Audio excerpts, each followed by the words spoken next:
En primer lugar, el nivel de endeudamiento como consecuencia de esta transacción. En la práctica no se está incrementando la deuda. En la práctica, obviamente, estamos tomando una deuda a una tasa menor para pagar una deuda cara. De manera que la deuda esta transacción no incrementa la deuda. Pero en la práctica también podemos decir que esta transacción disminuye el endeudamiento, porque en términos de valor presente de la deuda, es una deuda más barata la que estamos sacando, tiene un valor presente menor que lo que estamos cancelando, de forma de que el total de la deuda, el endeudamiento con esta transacción se reduce y no se incrementa. Sin embargo, hay muchas opiniones que hablan de que esta deuda, en realidad estamos tomando nueva deuda y que no estamos incrementando la deuda. Y eso es porque hay muchos que consideran que la deuda con los buitres no existe, nunca existió, no existe. Estamos pagando una deuda que no existe. Y yo creo que obviamente eso es un error, y yo creo que tiene que quedar claro de que en la práctica esta transacción de por sí reduce el endeudamiento. Pero con respecto al endeudamiento en general, bueno, ya se ha discutido mucho, yo no quiero volver a entrar en si es buena o es mala. Pero es una operación intertemporal. Nosotros, si nos endeudamos hoy en día para invertir, el fruto de esa inversión se distribuye a lo largo de mucho tiempo. Por lo tanto, es óptimo financiar la inversión con crédito y con endeudamiento, porque de esa manera son las generaciones futuras que se benefician de esto, que las que también pagan. Yo creo que hay que tener siempre en cuenta, no se puede crecer sin invertir, no se puede invertir sin crédito, y no hay crédito sin endeudarse. Y tampoco es cierto lo que se dijo acá, de que ningún país del mundo creció con crédito externo. La verdad que la mayor parte de los países del mundo crecieron con crédito externo. El punto es cómo se utiliza el endeudamiento, cómo se utiliza el crédito, no si el crédito es bueno o es malo. Yo creo que el peor argumento que he escuchado, y es un argumento que a mí personalmente lo quiero repetir porque a mí me indigna ese argumento, me insulta en cierta forma. El peor argumento es de que nosotros, los argentinos, no sabemos endeudarnos bien. Cada vez que nos endeudamos terminamos mal. Quiere decir que mejor dejemos la restricción para que no nos presten, porque si nos prestan vamos a terminar mal. O sea, que tratemos de que no nos presten, porque de esa forma nos salvamos de nosotros mismos. Yo creo que ese argumento es un argumento no solamente una falacia, es insultante. Yo creo que haya compatriotas que crean que no hay forma de utilizar el crédito externo para poder de esa manera financiar proyectos de crecimiento, proyectos de inversión necesarios, infraestructura, significa de que realmente es considerarnos a nosotros como alguien que no sabemos controlar nuestras propias finanzas. Y yo creo que eso no es un supuesto aceptable. Es como decir, no hagamos una ruta para que no haya accidentes, cosas por el estilo. Yo creo que debemos definitiva y absolutamente olvidarnos de ese tipo de argumento. Más aún, yo creo que debemos tener la responsabilidad de saber cómo utilizar el endeudamiento.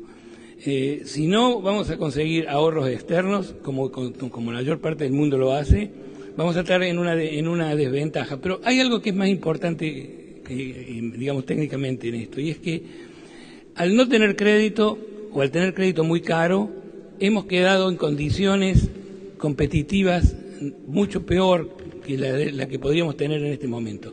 Es el punto de la competitividad argentina, y creo que eso está claramente establecido por muchos de los estudios que se han hecho. La competitividad argentina ha caído en forma importante en los últimos años, de la mano de la caída de la inversión.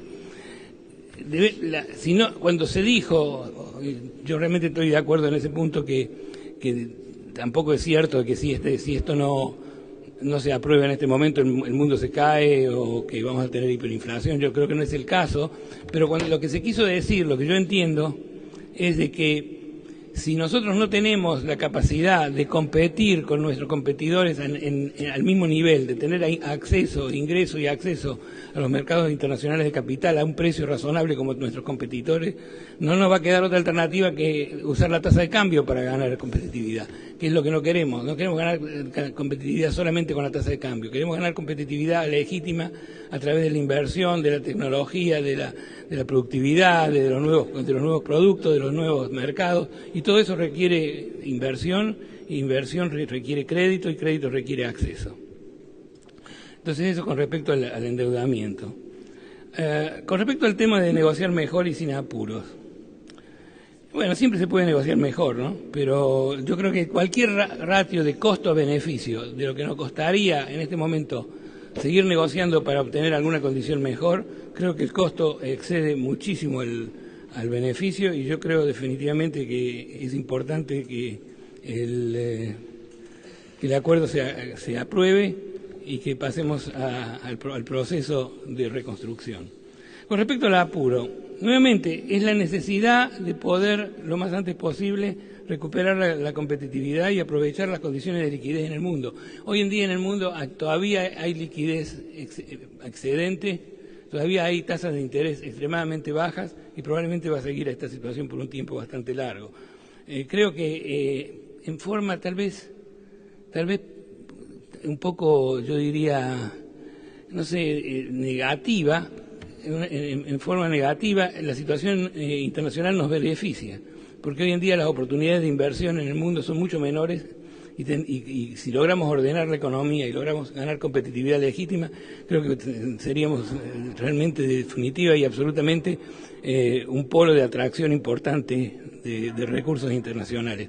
Yo no estoy hablando acá de la lluvia de dólares, pero lo suficiente como para que el país pueda nuevamente recuperar su competitividad y mantener su crecimiento.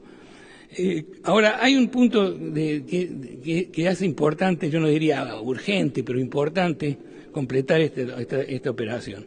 La realidad es que el gobierno anterior comenzó un proceso de desendeudamiento importante, pagó al Fondo Monetario, pagó Repsol, pagó a CIADI, pagó al Club de París, hizo 75% del puente para cruzar al otro lado, para estar desendeudado, y quedó este 25%. Bueno, eso es un costo hundido tremendo. Si usted tiene el 75% de un puente, no tiene nada. Haber construido el 75% de un puente es no tener nada. Lo que necesitamos es construir el otro 25%.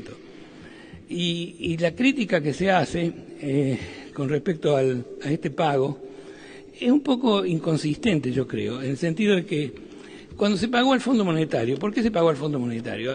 Algunos dicen para sacárselos de encima, pero nosotros en realidad hicimos un negocio pésimo con el Fondo Monetario, porque nosotros sacamos un crédito, se sacó un crédito del Fondo Monetario, un crédito condicional, que yo jamás, en las condiciones de hoy, recomendaría, creo que jamás recomendaría sacar un crédito como ese, pero se lo sacó en su tiempo, fueron condiciones problemáticas, se cumplieron todas las condiciones, quedó el crédito a ser pagado sin condiciones, porque ya estaba todo cumplido, ya habíamos pagado el precio, ahora debíamos devolverle, ya estaba pagado el precio, ahora teníamos una deuda a 3%, después de haber pagado el precio condicional que hubo que pagar, y se pagó esa deuda barata con dinero caro.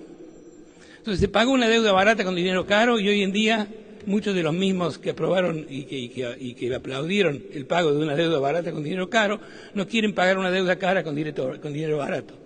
A mí me parece realmente una contradicción en términos. De forma de que yo querría insistir de que esta operación es una operación extremadamente favorable o extremadamente positiva para nosotros.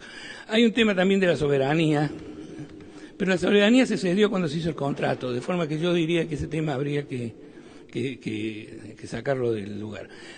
Para completar, para terminar en el contexto de los 10 minutos, hay un punto que quiero enfatizar. La Argentina presentó, como se mencionó acá, durante el proceso en el que se estaba negociando, la Argentina presentó ante las Naciones Unidas un plan para establecer un tribunal que adjudique en temas como el que nos afecta, en temas de deuda soberana internacional. Algo que falta en lo que se llama la arquitectura o la ingeniería financiera internacional. Falta una corte que adjudique en términos de la deuda soberana. Por eso a veces uno cae en manos de jueces como el juez Griesa, que realmente no termina de entender exactamente la parte financiera del proyecto.